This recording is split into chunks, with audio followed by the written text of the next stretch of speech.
ಕಲ್ಕಿಯಾಗಿ ವಿಷ್ಣುವಿನ ಮರು ಜನನ. ನೀವು ತಿಳಿಯಲೇಬೇಕಾದ ವಿಷಯಗಳಿವು. ಕಲ್ಕಿ ಅವತಾರವು ಭಗವಾನ್ ವಿಷ್ಣುವಿನ ಮೊದಲ ಅವತಾರವಾಗಿದ್ದು, ಅವರ ಜನ್ಮದಿನವನ್ನು ವಿಷ್ಣು ಕಲ್ಕಿ ಅವತಾರದಲ್ಲಿ ಹುಟ್ಟುವ ಮುನ್ನ ಆಚರಿಸಲಾಗುತ್ತದೆ. ಇದು ಕಲಿಯುಗದ ಕೊನೆಯಲ್ಲಿ ಭಗವಾನ್ ವಿಷ್ಣುವಿನ 10ನೇ ಮತ್ತು ಕೊನೆಯ ಅವತಾರವಾಗಿದೆ. ಪಾಪದ ಮಿತಿ ದಾಟಿದಾಗ ದುಷ್ಟರನ್ನು ನಾಶ ಮಾಡಲು ಮತ್ತು ಧರ್ಮವನ್ನು ಪುನಃ ಸ್ಥಾಪಿಸಲು ಕಲ್ಕಿ ಭಗವಂತ ಕಲಿಯುಗದಲ್ಲಿ ಅವತರಿಸುತ್ತಾನೆ. ಶ್ರೀಮದ್ಭಾಗವತ ಪುರಾಣ ಮತ್ತು ಕಲ್ಕಿ ಪುರಾಣಗಳ ಪ್ರಕಾರ ಭಗವಾನ್ ಕಲ್ಕಿಯ ಅವತಾರವು ಕಲಿಯುಗದ ಕೊನೆಯಲ್ಲಿ ಮತ್ತು ಸತ್ಯಯುಗದ ಸಂಧಿ ಅವಧಿಯಲ್ಲಿ ನಡೆಯುತ್ತದೆ. ಭಗವಾನ್ ವಿಷ್ಣುವಿನ ಕಲ್ಕಿ ಅವತಾರದ ವಿಶೇಷ ವಿಷಯಗಳನ್ನು ತಿಳಿಯೋಣ. ಭಗವಾನ್ ವಿಷ್ಣುವಿನ ಈ ಅವತಾರವು 64 ಕಲೆಗಳಿಂದ ತುಂಬಿರುತ್ತದೆ ಮತ್ತು ಭೂಲೋಕದಲ್ಲಿ ಪಾಪಗಳೇ ತುಂಬಿದಾಗ ಅವನು ಜನರ ಹೃದಯದಲ್ಲಿ ಭಕ್ತಿಯನ್ನು ಜಾಗೃತಗೊಳಿಸುತ್ತಾನೆ. ಜನರು ಅವರಿಗೆ ವಿಧೇಯರಾಗುತ್ತಾರೆ ಮತ್ತು ಸದಾಚಾರದ ಮಾರ್ಗ ಮತ್ತು ಶುದ್ಧತೆಯ ಯುಗವನ್ನು ಅನುಸರಿಸಲು ಪ್ರಾರಂಭಿಸುತ್ತಾರೆ. ಕಲ್ಕಿ ಪುರಾಣವು ಕಲ್ಕಿಯ ಅವತಾರದ ಬಗ್ಗೆ ವಿವರವಾಗಿ ವಿವರಿಸುತ್ತದೆ. ಇದು ಭಗವಾನ್ ವಿಷ್ಣುವಿನ ಕೊನೆಯ ಅವತಾರ ಎಂದು ಶ್ರೀಮದ್ಭಾಗವತ ಪುರಾಣದಲ್ಲಿ ಹೇಳಲಾಗಿದೆ.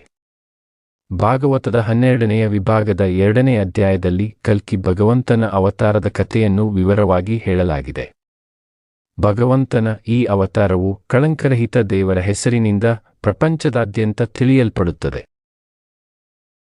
ಪುರಾಣಗಳ ಪ್ರಕಾರ ಕಲ್ಕಿಯ ಅವತಾರವು ಉತ್ತರ ಪ್ರದೇಶದ ಮೊರಾದಾಬಾದ್ ಬಳಿ ಇರುವ ಶಂಬಲ ಗ್ರಾಮದಲ್ಲಿ ಇರುತ್ತದೆ. ಅವನ ಎಲ್ಲಾ ಸಹೋದರರು ದೇವರುಗಳ ಅವತಾರಿಗಳಾಗುತ್ತಾರೆ. ಅವರು ಧರ್ಮವನ್ನು ಪುನಃ ಸ್ಥಾಪಿಸಲು ಸಹಾಯ ಮಾಡುತ್ತಾರೆ. ಕಲ್ಕಿಯ ತಂದೆ ಕಲಿಯುಗದಲ್ಲಿ ವಿಷ್ಣುವಿನ ಪರಮ ಭಕ್ತನಾಗಿರುತ್ತಾನೆ. ವೇದ ಮತ್ತು ಪುರಾಣಗಳ ಸಂಪೂರ್ಣ ಜ್ಞಾನವನ್ನು ಹೊಂದಿರುತ್ತಾರೆ. ಅವನ ತಂದೆಯ ಹೆಸರು ವಿಷ್ಣುವೇಶ್ ಮತ್ತು ತಾಯಿಯ ಹೆಸರು ಸುಮತಿಯಾಗಿರುತ್ತದೆ.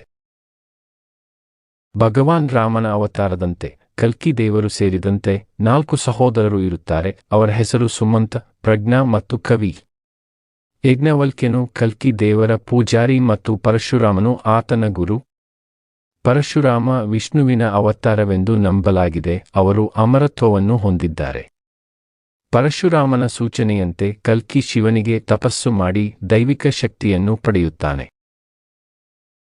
ಭಗವಾನ್ ಕಲ್ಕಿಗೆ 2 ಪತ್ನಿಯರಿರುತ್ತಾರೆ. ಮೊದಲನೇ ಪತ್ನಿ ಲಕ್ಷ್ಮೀ ಸ್ವರೂಪಳಾದ ಪದ್ಮ ಮತ್ತು 2ನೇ ಪತ್ನಿ ವೈಷ್ಣವಿ ಶಕ್ತಿ ರೂಪಳಾಗಿರುತ್ತಾಳೆ. ರಾಮಾವತಾರ ಕಾಲದಿಂದಲೂ ಭಗವಾನ್ ಜೊತೆ ಮದುವೆಗಾಗಿ ತಪಸ್ಸು ಮಾಡುತ್ತಿರುವ ವೈಷ್ಣವಿ ದೇವತೆಯು ವಿಷ್ಣುವಿನ ಕೃಪೆಯಿಂದ ಆತನ ಕಲ್ಕಿ ಅವತಾರದಲ್ಲಿ ಆತನನ್ನು ವಿವಾಹವಾಗುತ್ತಾಳೆ. ವಿಷ್ಣು ಕಲ್ಕಿ ಅವತಾರದಲ್ಲಿರುವಾಗ ಆತನಿಗೆ 4 ಜನ ಗಂಡು ಮಕ್ಕಳಿರುತ್ತಾರೆ. ಅವರ ಹೆಸರು ಜಯ, ವಿಜಯ, ಮೇಘವಾಲ ಮತ್ತು ಬಲಾಹಕ.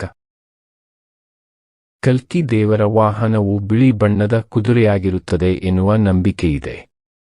ಈ ಕುದುರೆಯನ್ನು ದೇವದತ್ತ ಎಂದು ಕರೆಯಲಾಗುತ್ತದೆ.